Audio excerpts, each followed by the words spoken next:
Hi guys, welcome to the Bharatiya School online classes. In this session, we will continue our chapter that is control and coordination. Let's start with our topic human nervous system. So, human nervous system has been divided into two parts, that is central nervous system and peripheral nervous system. Central nervous system is basically formed of two parts, brain and spinal cord, and peripheral nervous system is formed of 43 pair of nerves. As the name indicates, central nervous system, it is lies in the center axis of the body, while peripheral nervous system situated in the peripheral part of the body. It is formed by two parts, brain and spinal cord, while peripheral nervous system is formed by 43 pair of nerves, out of which 12 pair are cranial nerves and 31 pair are spinal nerves. जो हमारा जो nervous system है दो parts के अंदर divided होता है, central nervous system और peripheral nervous system. Central nervous system है जो है बेसिकली हमारी बॉडी के सेंट्रल एक्सिस यानी मिड एक्सिस के अलोंग प्रेजेंट होता है, दो चीज़ों से बना हुआ होता है, ब्रेन एंड स्पाइनल कोड से. जबकि आपका पेरिफेरल नर्वस सिस्टम बॉडी की पेरिफेरल पार्ट्स के अंदर प्रेजेंट होता है और 43 पेयर ऑफ नर्व से मिलके बना हुआ होता है, जिसके अंदर से 12 पेयर ऑफ क्रेनियल नर्व्स है प्रेजेंट होती हैं और 31 पेयर स्पाइनल नर्व्स हैं उसके अंदर प्रेजेंट होती हैं. नर्व्स क्या होती हैं, नर्व्स क्या है, हम बात करें एक्सोन का, जो हम बात करें नर्व फाइबर्स का जो बंडल्स है, एक्सोन का जो बंडल्स है उनकी वजह से फॉर्मेशन होती है हमारी नर्व्स की. तो क्रेनियल नर्व्स हैं वो कहाँ से अराइज होती हैं बेटा, ब्रेन से अराइज होती हैं, जबकि स्पाइनल नर्व्स हैं वो कहाँ से अराइज होती हैं, स्पाइनल कोड से अराइज होती हैं. Here the brain and spinal code forms the central nervous system, these present along the central axis. यहाँ पे हम देख रहे हैं कि जो ब्रेन है और जो स्पाइनल कोड है बॉडी के बिल्कुल सेंट्रल एक्सिस के अलोंग ये प्रेजेंट हैं और हमारा फॉर्म करती हैं सेंट्रल नर्वस सिस्टम. जबकि जो पेरिफेरल नर्व्स हैं, अब यहाँ पे हम बात करें जो पेरिफेरल पार्ट्स के अंदर, लिम्ब्स के अंदर हमारी फोर लिम्ब, हमारी हाइंड लिम्ब इनके अंदर प्रेजेंट हैं और फॉर्म करती हैं हमारा peripheral nervous system. Let's study the peripheral nervous system. तो so peripheral nervous system contain 12 pair of cranial nerves and 31 pair of spinal nerves. So what is a nerve? Nerve क्या होती है, तो nerve is a group of bundle of axon fiber. Nerve क्या है, axon fiber के bundle का group है which is located outside to the central nervous system, जो कि central nervous system से बाहर located होता है, that carries message between central nervous system and various body part. और जिसका काम क्या होता है, central nervous system और various body parts के बीच में मैसेज को क्या करना, कैरी करना. Whether in nerve is a cranial और स्पाइनल, कौन सी नर्व स्पाइनल नर्व है, क्रेनियल नर्व है, वो हम कैसे आइडेंटिफाई कर सकते हैं, उसके ओरिजिन के बेस के ऊपर, उस नर्व का ओरिजिन क्या है. तो क्रेनियल नर्व अराइज होगी कहाँ से, ब्रेन से, जबकि आपकी जो स्पाइनल नर्व्स हैं वो कहाँ से अराइज होंगी, स्पाइनल कोड से.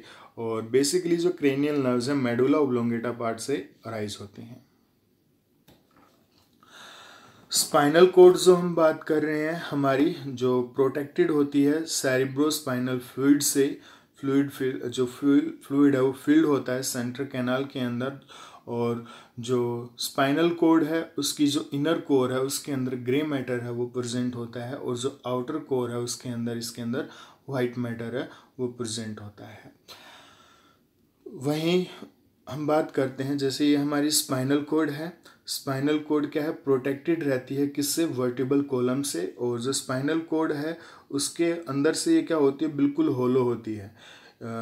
होलो होने की वजह से इसके अंदर क्या होता है, हम बात करें जो फ्लूइड फील्ड होता है और उस फ्लूइड को हम बोलते हैं सेरिब्रोस्पाइनल फ्लूइड. नेक्स्ट जो टॉपिक हमारा वो है human brain, central nervous system के बारे में हम स्टडी कर रहे हैं यहाँ से। तो फर्स्ट पार्ट है ह्यूमन ब्रेन, काफ़ी इंपॉर्टेंट पार्ट है, काफ़ी इंपॉर्टेंट टॉपिक है। हर बार एग्जाम के अंदर इसके अंदर से कोई ना कोई क्वेश्चन आपको ज़रूर देखने को मिलता है ह्यूमन ब्रेन के स्ट्रक्चर के बारे में, आइदर उसके पार्ट्स के फंक्शंस के बारे में। तो let's start our topic human brain. तो so human brain is the main coordinating centre of the body. हमारी बॉडी का मेन कोऑर्डिनेटिंग सेंटर क्या होती है भाई? ब्रेन है हमारा। और ब्रेन को हम 3 पार्ट्स के अंदर डिवाइडेड करते हैं, fore brain, mid brain and hind brain. Let's see here the our forebrain, the anterior part of the brain, which is formed by our cerebrum part, and midbrain, here it is our midbrain, as it lies in the middle part of the brain, and hindbrain as it is the posterior part of the brain, and it is formed of 3 parts: pons, medulla and cerebellum. Let's start with forebrain. तो forebrain क्या है? सबसे most complex और specialise part है हमारी brain का, और 3 part से मिलके बना हुआ होता है भाई ये, सेरिब्रम, डायनसेफेलॉन और ओल्फैक्टरी लोब। तो जो हमारी फोरब्रेन है 3 पार्ट से मिलके बना हुआ है, सेरिब्रम, डायनसेफेलॉन और ओल्फैक्टरी लोब। फोरब्रेन के फंक्शंस क्या क्या है भाई? सबसे मेन थिंकिंग पार्ट है हमारी ब्रेन का, और वॉलेंट्री एक्शंस को कंट्रोल करती है फोरब्रेन, और स्टोर इन्फॉर्मेशन को स्टोर करती है मेमोरीज की फॉर्म में। और हम बात करें सेंसरी जो इम्पल्स होती हैं रिसीव करती है वेरियस बॉडी पार्ट से। और हम बात करें और हंगर से एसोसिएटेड सेंटर है वो भी यहाँ पे फोरब्रेन के अंदर प्रेजेंट होता है। फोरब्रेन के अंदर जो सेरिब्रम जो है उसको हम डिटेल के अंदर पढ़ेंगे। सेरिब्रम क्या है? हमारा सबसे लार्जेस्ट पार्ट है किसका? हमारी ब्रेन का। और हम बात करें ये सबसे अपर पोर्शन होता है हमारी ब्रेन का, और इसके जो सबसे अपर मोस्ट पोर्शन है उसके अंदर हम बात कर रहे हैं काफ़ी सारे एरियाज हैं लाई करते हैं, जो कि एसोसिएट करते हैं थॉट से, जजमेंट से, मेमोरी से, प्रॉब्लम सॉल्विंग एबिलिटी, लैंग्वेज वगैरह, इन सब से। जो आउटर रीजन है सेरिब्रम का, वो हम बात करें वो क्या होता है? सेरिब्रल कॉर्टेक्स होता है, और फोल्ड्स हैं उसके अंदर प्रेजेंट होते हैं, ग्रे मैटर के फोल्ड्स प्रेजेंट होते हैं। और हम बात करें सेरिब्रम है, अगेन हम बात करें डिवाइडेड होता है left and right to cerebral hemisphere के अंदर, और जो हेमिस्फीयर है वो 4 लोब्स के अंदर डिवाइडेड होता है। तो नेक्स्ट हम बात करते हैं लोब्स ऑफ हेमिस्फीयर। तो सेरिब्रम के 4 लोब्स होते हैं, frontal lobe, parietal lobe, occipital lobe और टेम्पोरल लोब। इनको हम क्लियरली देख सकते हैं यहाँ से। ये पूरा का पूरा जो हमारा है ये क्या है भाई? सेरिब्रम है, जो आउटर मोस्ट पार्ट है, अपर मोस्ट पार्ट है ब्रेन का, और सबसे लार्जेस्ट पार्ट है ब्रेन का। जो एंटीरियर पार्ट है यहाँ पे, जो फ्रंट की साइड है, फोरहेड की साइड है, उसे हम बोलते हैं फ्रंटल लोब। ये जो हमारा है ये क्या है भाई? हमारा फ्रंटल लोब है। प्राइटल लोब की हम बात करते हैं, जो हम बात करें ऊपर की तरफ ये वाला जो एरिया है ये क्या है? हमारा प्राइटल लोब है। ऑक्सीपिटल लोब, जो पीछे का जो ये लोब होता है हमारा, पीछे की तरफ जो होता है ये क्या कहलाता है बेटा? हमारा ऑक्सीपिटल लोब। ईयर की तरफ जो होता है हमारा ये हमारा साइड के अंदर, लेटरल साइड के अंदर जो होता है हमारा, ये हमारा टेम्पोरल लोब होता है। तो सेरिब्रम है 4 लोब्स के अंदर डिवाइडेड है, frontal lobe, parietal lobe, occipital lobe और टेम्पोरल लोब। तो जो फ्रंटल लोब क्या है? मोस्ट एंटीरियर पोर्शन होता है सेरिब्रम का, और कंट्रोल करता है मोटर फंक्शंस को, पर्सनैलिटी को और स्पीच को।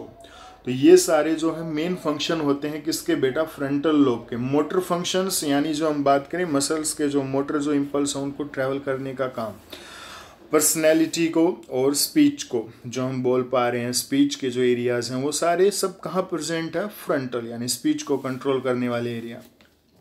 नेक्स्ट जो लोब है प्राइटल लोब, जो यहाँ पे प्रेजेंट होता है हमारा। प्राइटल लोब क्या है? सबसे मोस्ट सुपीरियर पोर्शन होता है, सुपीरियर पोर्शन ये वाला पोर्शन एंड सेरिब्रम का, और it interprets the nerve impulse from the sensory receptors and interprets the language. Basically यहाँ पे क्या है? इंटरप्रिटेशन का काम होता है, यानी यहाँ पे जो सेंसरी जो इम्पल्स हैं, नर्व इम्पल्स हैं, उनको इंटरप्रिटेशन होता है, रिसेप्टर्स हैं और लैंग्वेज हैं उनको इंटरप्रिटेशन का काम होता है। नेक्स्ट हम बात करते हैं ऑक्सीपिटल लोब, जो पीछे वाला जो लोब होता है, the most posterior portion of the cerebrum and control the vision. यहाँ से हम क्या कंट्रोल करते हैं, हमारा विजन है वो यहाँ से ऑक्सीपिटल लोब से क्या होता है, कंट्रोल होता है। यहाँ पे हम बात करते हैं टेम्पोरल लोब की। टेम्पोरल लोब क्या होता है, लेफ्ट और राइट लेटरल पोजीशंस के अंदर क्या होता है, ये लोकेटेड होता है। और हियरिंग और स्मेल को जो हम बात कर रहे हैं, इसके थ्रू हम क्या करते हैं, कंट्रोल करते हैं। नेक्स्ट जो पार्ट है हमारी ब्रेन का, वो है हमारा मिड ब्रेन। मिड ब्रेन क्या करती है, इनवॉलेंट्री एक्शंस को कंट्रोल करती है। इनवॉलेंट्री एक्शंस कौन से होते हैं, जो हमारी विल के अकॉर्डिंग काम नहीं करते हैं, उन एक्शंस को हम क्या कहेंगे, इनवॉलेंट्री एक्शंस। वॉलेंट्री एक्शंस कौन से होंगे, जो हमारी विल के अकॉर्डिंग काम करेंगे। मिड ब्रेन का जो सबसे इंपॉर्टेंट फंक्शन है, इसकी हेल्प से हम प्यूपिल का साइज है वो चेंज कर पाते हैं, रिफ्लेक्स एक्शंस है वो हो पाते हैं, और जो रिफ्लेक्स मूवमेंट्स हैं हेड की, नेक की, ट्रंक की, वो सारी पॉसिबल हैं मिड ब्रेन की हेल्प से। लास्ट पार्ट है हमारी ब्रेन का, वो है हमारी hind brain. Hind brain basically 3 part से मिलकर बनी हुई है, सेरिब्रम, मेडुला एंड पोन्स से। तो सेरिबेलम जो होता है वो कंट्रोल करता है पोस्चर को, हम बात करें, और हमारी बॉडी का जो बैलेंस है उसको मेंटेन करता है। और सेकंड इसका इंपॉर्टेंट फंक्शन ये है, precision of the voluntary actions. जो वॉलेंट्री एक्शंस है उनका एकदम प्रिसीजन डिसीजंस है वो हम ले पाते हैं। पिकिंग ऑफ पेन, पेन को हम पिक कर पा रहे हैं, जो हम बात करें डिस्टेंस का जो हम अंदाज़ा लगाते हैं देख के, वो सब हम कर पाते हैं। तो वो सब हम बात कर रहे हैं। सेरिबेलम का क्या होता है, इंपॉर्टेंट रोल होता है। मेडुला जो ऑब्लोंगेटा है, इनवॉलेंट्री एक्शंस को कंट्रोल करता है, और जैसे कि ब्लड प्रेशर हुआ, स्लाइवेशन हुआ, वोमिटिंग हुआ, इन सभी के सेंटर्स इसके पास प्रेजेंट होते हैं। इस तरह की एक्टिविटीज़ को ये क्या करता है, कंट्रोल करता है। जबकि जो पोन्स जो होता है वो इनवॉलेंट्री एक्शंस, जो हमारी विल के अकॉर्डिंग काम नहीं करते हैं, उनको कंट्रोल करता है। रेस्पायरेशन के लिए सेंटर यहाँ पे प्रेजेंट होता है। ब्रीदिंग रेट को इंक्रीज और डिक्रीज, जो रेगुलेशन का जो काम होता है वो कहाँ से होता है, पोन्स रीजन से होता है, हाइंड ब्रेन के। नेक्स्ट हम बात करते हैं ब्रेन स्टेम। ब्रेन स्टेम हम किसे कहेंगे, किससे ये बनी हुई है। मिड ब्रेन, पोन्स और मेडुला ओब्लोंगेटा, ये तीनों मिलके हमारी जिस चीज की फॉर्मेशन करती हैं वो क्या कहलाती है, हमारी brain stem. Here we see that our mid brain, pons, medulla oblongata, all 3 collectively forms the brainstem. Thalamus and hypothalamus, collectively called diencephalon,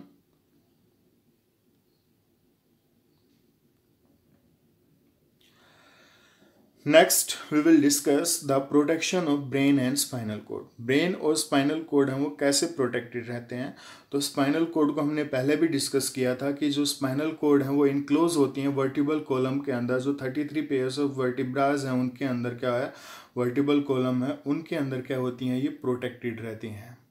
और हम बात करें अंदर से जो स्पाइनल कोड है वो होलो रहती है, और जो उस होलो जो स्पाइनल कोड है उसके अंदर एक फ्लूइड फील्ड होता है जिसको हम बोलते हैं सेरिब्रोस्पाइनल फ्लूइड, और वो क्या करता है, शॉक एब्जॉर्बर की तरह एक्ट करता है। सिमिलरली हम बात करते हैं ब्रेन के अंदर, तो ब्रेन क्या है हम बात करें वो भी प्रोटेक्टेड रहती है। जैसे एक फ्लूइड फील्ड जो बैलून होता है हमारा वो प्रोटेक्टेड रहता है, और एक हार्ड कवरिंग के बाहर। जैसे स्कल जो क्रेनियम जो होता है हमारा, जिसको हम ब्रेन बॉक्स कहते हैं, स्कल बोलते हैं, ब्रेन बॉक्स बोलते हैं, क्रेनियम जो हमारा है वो क्या करता है बेटा, जो हमारी ब्रेन है उसको एनक्लोज करता है। ब्रेन हमारी अंदर से होलो होती है, उसके अंदर जो फ्लूइड है वो प्रेजेंट होता है सेरिब्रोस्पाइनल फ्लूइड, जो कि शॉक एब्जॉर्बर की तरह करता है।